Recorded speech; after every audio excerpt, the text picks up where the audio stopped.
Fabulous. It's your girl Rachel. I have a fabulous guest on my show today, Mr. Keelon. How you doing, sir? I'm doing good. How about yourself? Doing great. And Keelon is a great friend of mine, but I know that he is so inspirational. He's so uplifting everywhere he goes. And I wanted to share his story with you. So Keelan is super, super talented. He's a singer, actor, he's a model, he's doing all kinds of stuff here in the DFW Metroplex. But I just want to tell the world, Keelan, about you. Like I just when we met, it's like I felt good vibes from you. I never thought anything bad about you. You're always inspiring. You're always helping other people, be happy, be content. And, who is Keelan? How did he get to be such a delight to be around? I don't know. I'm just like really well rounded. Like I'm always just like I love to just enjoy life. Like that's the first thing and first and foremost. Like I love to enjoy life and just laugh as much as you can and just enjoy interacting with people. Like I mean, we only have one life to live, so it's like make the best of it. And so I always just bring that energy all the time. Just because it's like you're going to meet new people, you're going to interact with new people. Every day is something different, and so I always just kind of push forward with that. Anything that you want to do in life, I'm always like, go for it. Cause I mean, it's your life. You want to be happy with the one that you have. So, Mhm. So, I mean, and thank you for sharing that with me. But okay, so we're gonna go get down to the nitty gritty of Keelan. Okay, how did you get started in music? so music. So funny story. So I actually started out when I was little. So my mom used to say, it's a funny story. So my mom used to always say that when I used to be a fan of Bobby Brown, when I was younger. And so I would get on the table, the coffee table, and I would dance and take off my clothes and sing the songs that he was saying, all the way down to like my diaper or whatever. And so she knew from me being very little that I was going to either be a type of dancer that would take off his clothes, or I was going to be an artist and a singer. And so that's kind of where I started, like at the beginning. But she actually put me into modeling when I would say about eight ish. That's when I started modeling. They had like this open call kind of thing in the mall, and it was North Park Mall actually, and so the dealers there actually saw me, and that's kind of how I was discovered in the modeling world as a kid. And so I started doing all of Dillard's fashion shows, which then kind of branched over to Foley's and then Macy's, and just kind of built from there.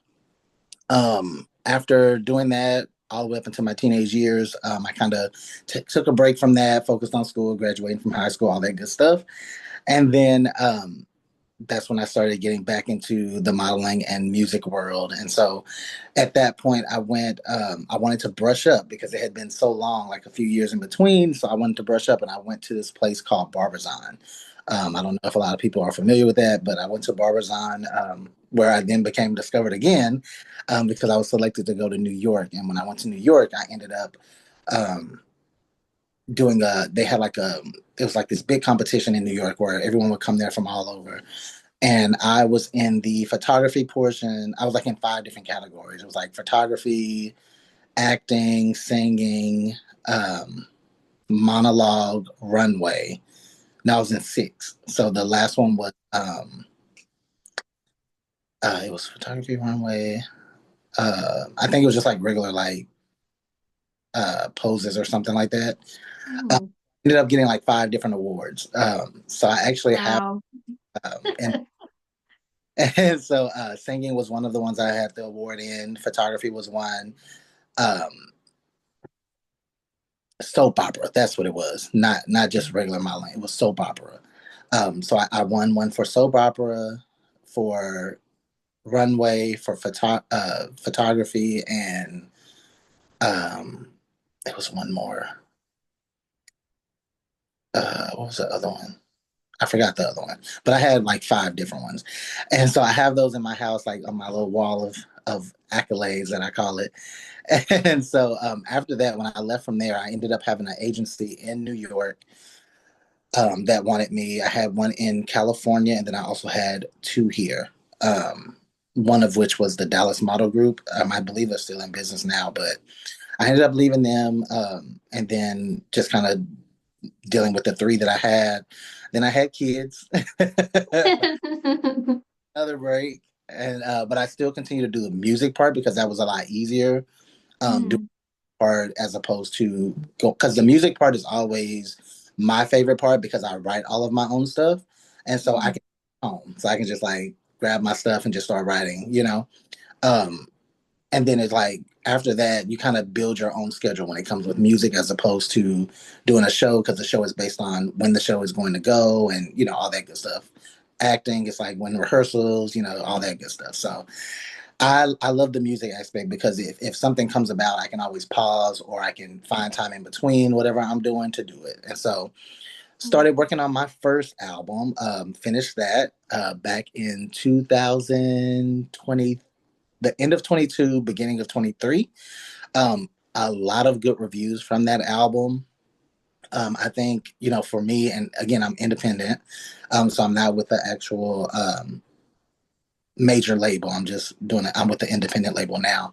But when I did my first album, I was just completely by myself. Like it was all me.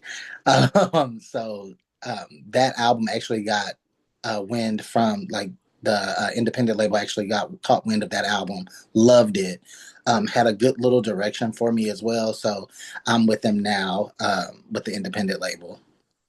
And so now I'm just kind of like working on the second album, which is a lot better than the first one. The first one you can always get it. It's on YouTube, Spotify, Apple Music. It's all over. I For that first album, I think I made it to last I checked, it was like 32,000 streams, which it doesn't sound like a lot, like if you're like big in the industry, but for someone who didn't have a label, didn't have anything, no one knew anything, it's just like I just jumped out there and said, "Here's an album." That's Mhm. big. And Yeah, and absolutely. one of my songs from the album is called I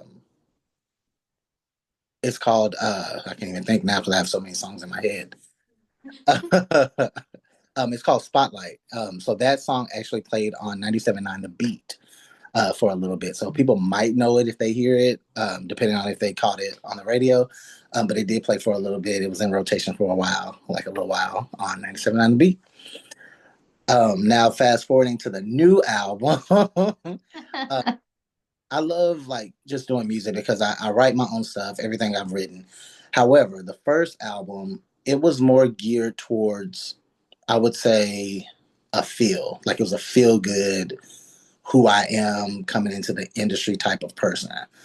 This particular album is still that feel good because I love doing that. I like to like jump in there and have people feel my music.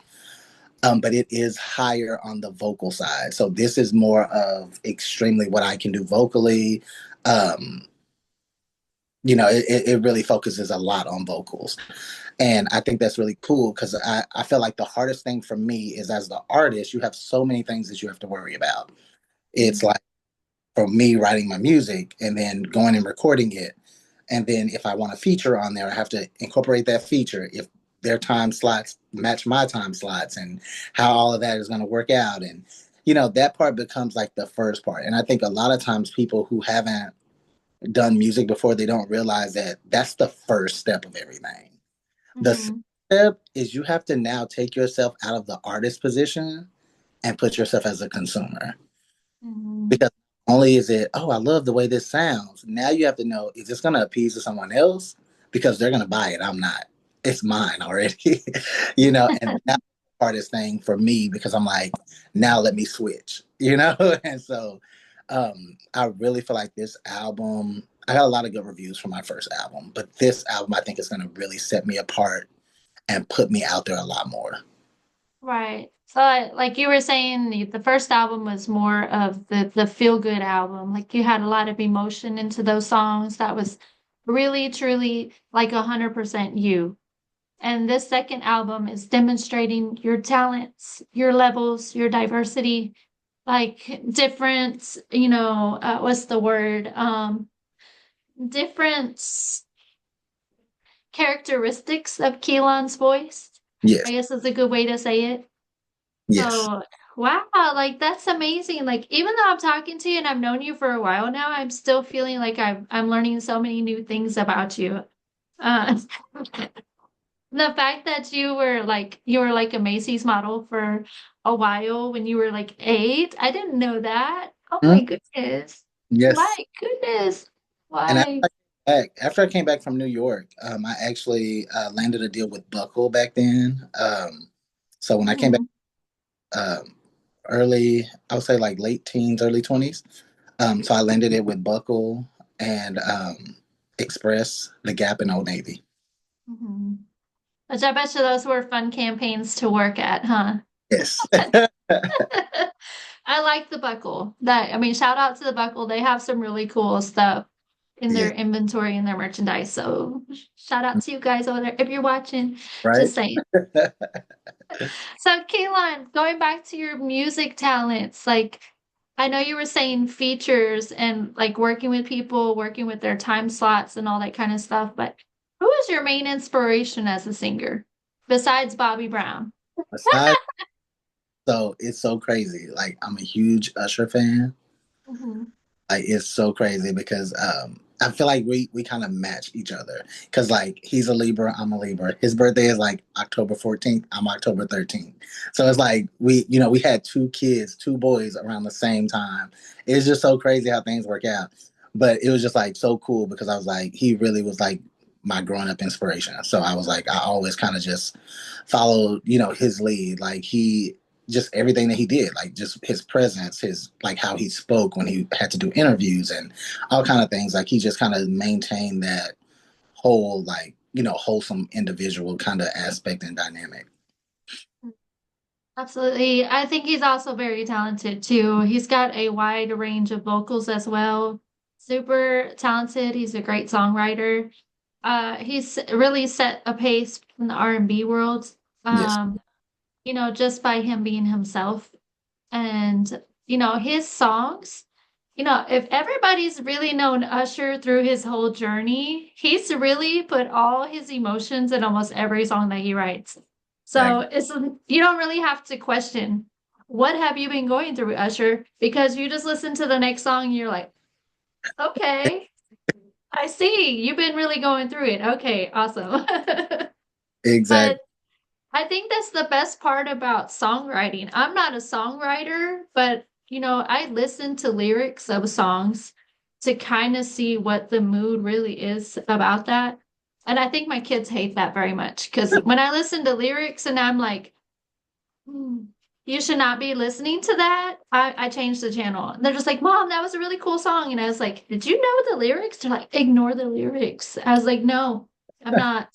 I'm a lyrics person. If it don't make sense, we ain't listening to it. So, but if you could have anybody do a spotlight on your album or to be featured in your album on a song, who would you want to be in there? Come on, because the Period. internet's gonna do its thing. Period. So period. Mhm. Just anybody. It could be someone out right now. Anything. Right. Yes. Oh man. Um. Honestly, it's a few people.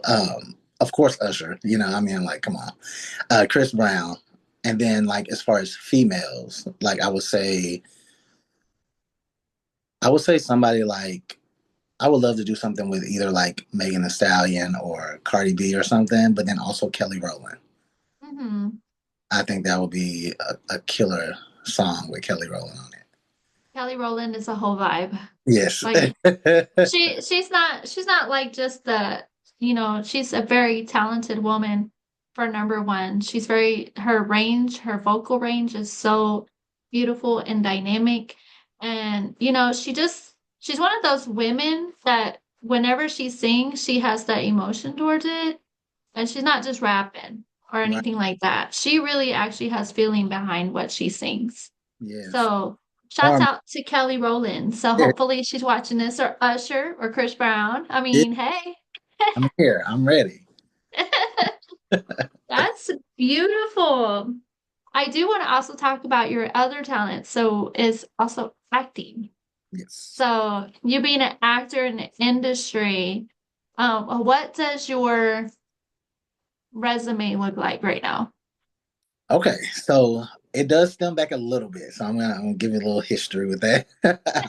So as we all know, Val Kilmer recently passed away. I Mhm, actually did a movie called Invincible with him and Mark Wahlberg um, back in the day, and I was actually a photographer. So they filmed here at the Cowboys Stadium at the time, and I was actually the photographer that was on the sideline of Invincible. Val Kilmer and Mark Wahlberg, really cool guys. I actually got a chance to talk to them throughout the whole set every day. So I was there for about 3 days. And I was like literally side by side with them for all 3 days for all the shoots. And so it was really cool because we get to just hang out and just talk like as if I was just a normal person, like with them. And I'm just mhm, like every day sitting here talking to like Mark Wahlberg and Val Kilmer. Like it's crazy.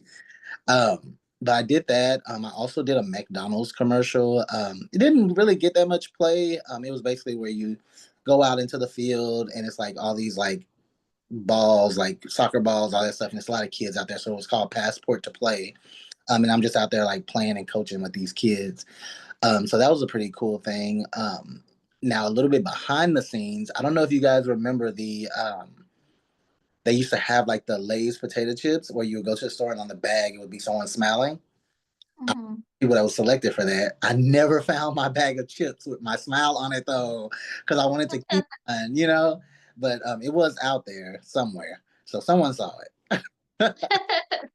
You do have a nice smile, by the way. I'm just saying. Thank I you. think it's one of your iconic parts of your modeling. And people are just like, I love Keelon's smile, makes me smile. Absolutely. That's so much fun. Like I do remember that movie too, but Mark Wahlberg and Val Kilmer are both such very talented actors. So how did you keep your composure like being around them? Because most people would have been starstruck. So how did you manage it?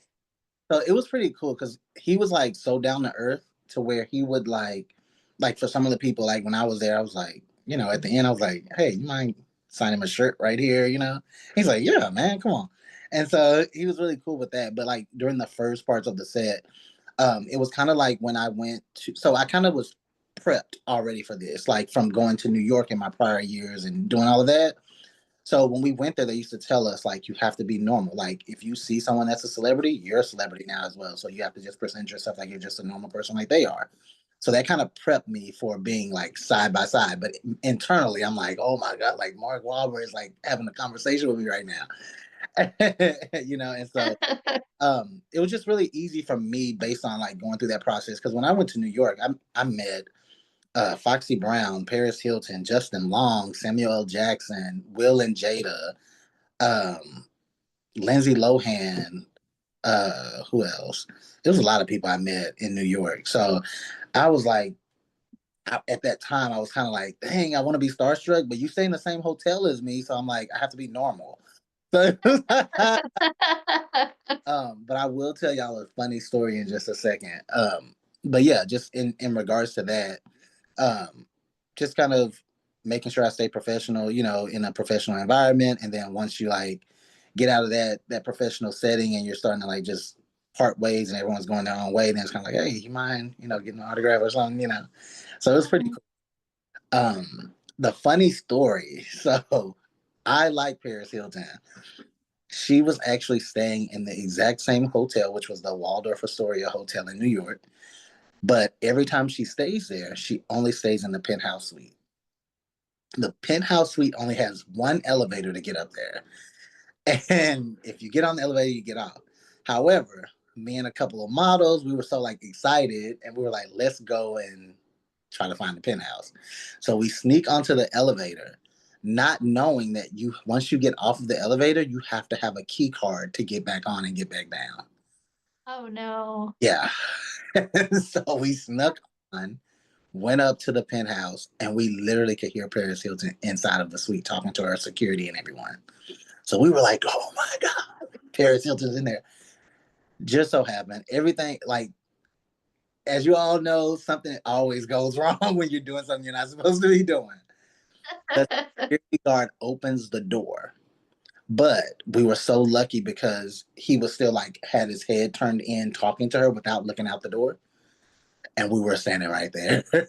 And we was like, elevator.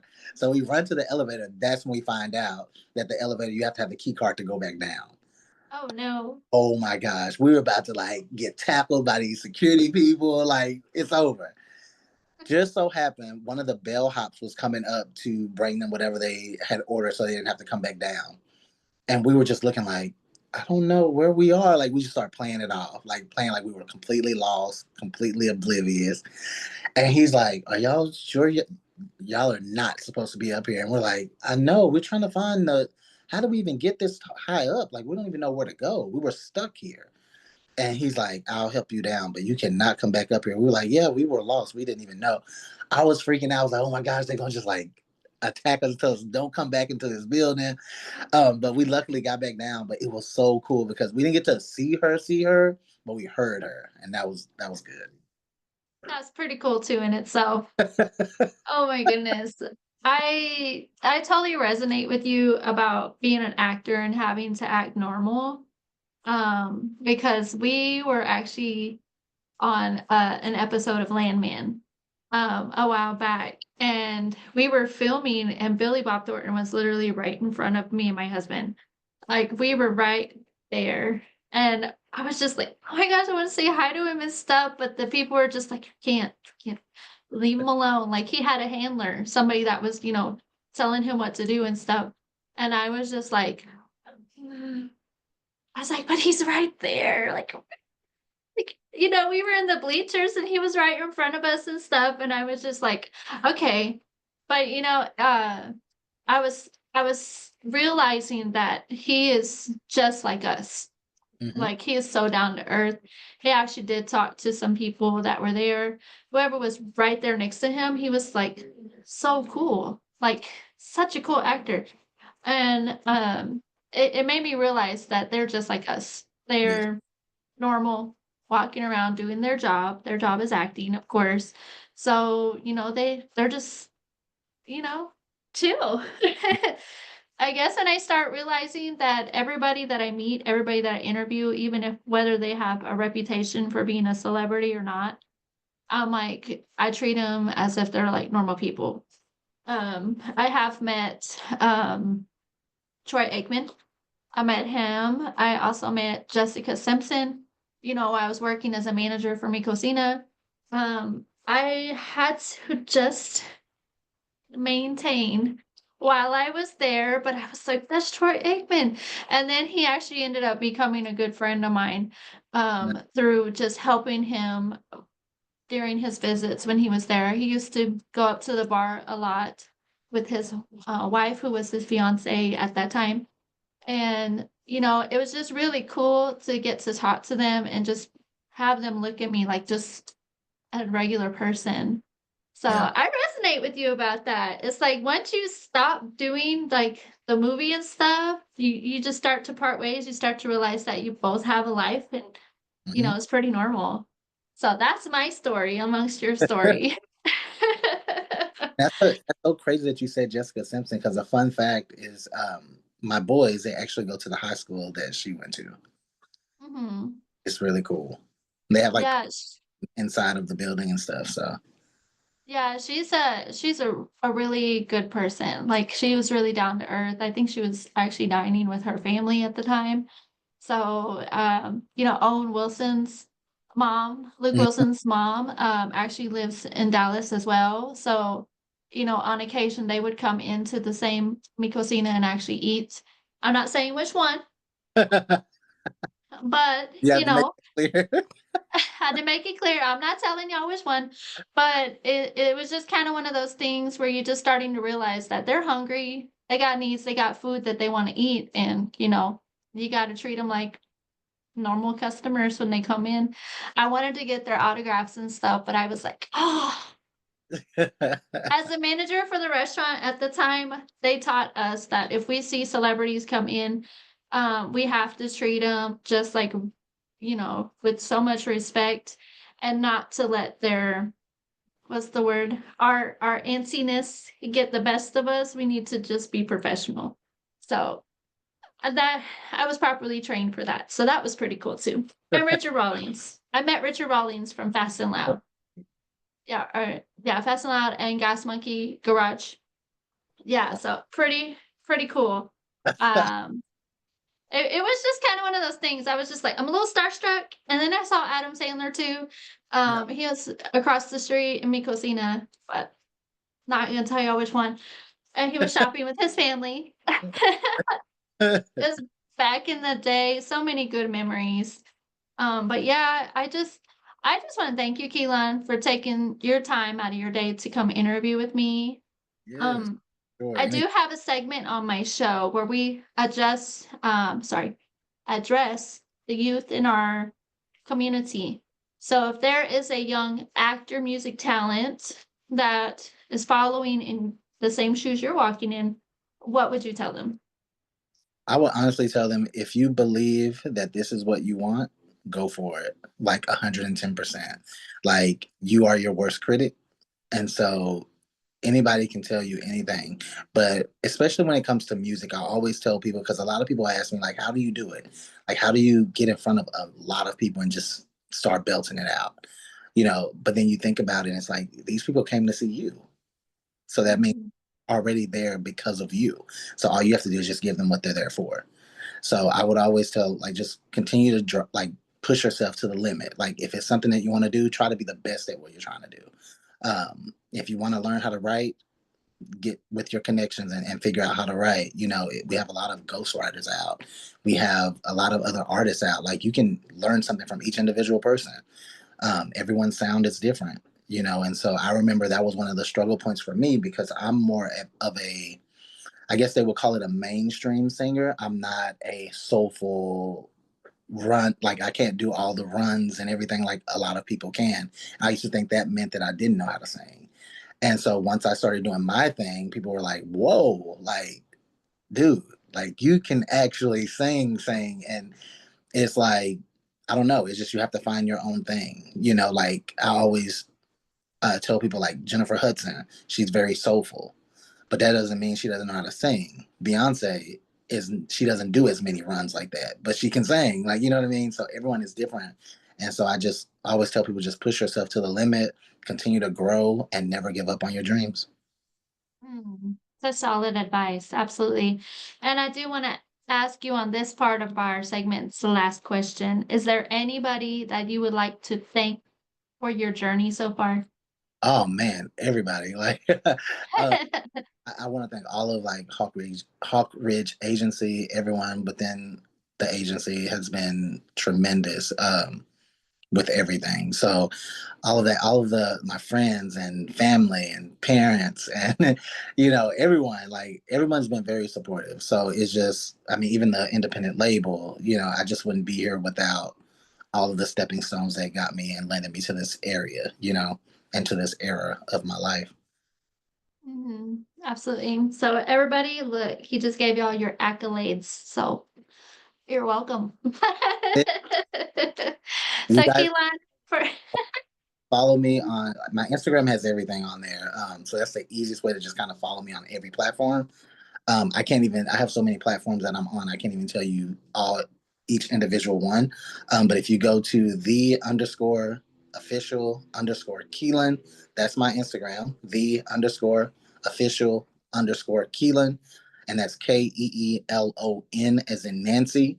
Um, you go to that, you can click on all of my stuff. It'll have all my links on there. So um, my Twitter, TikTok, all that good stuff. Snap. Follow me. absolutely. Well, we're gonna do a follow-up interview with you after your album release. So I know you have like this really exclusive event coming up with your album release and everything. So do you have details you want to give to the public or is it VIP only? I don't know yet because I'll give y'all a little snippet. So I'm actually doing the album release party on the rooftop. However, I will be doing like it'll be kind of like a listening party.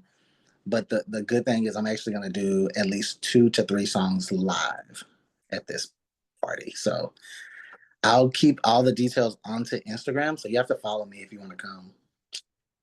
Absolutely. Yeah, we're definitely going to be following up with the interview. So, for everyone out there, this concludes this episode of What's Up Dallas interviews Keelon Curry. And we will be back with another episode. Bye. Bye.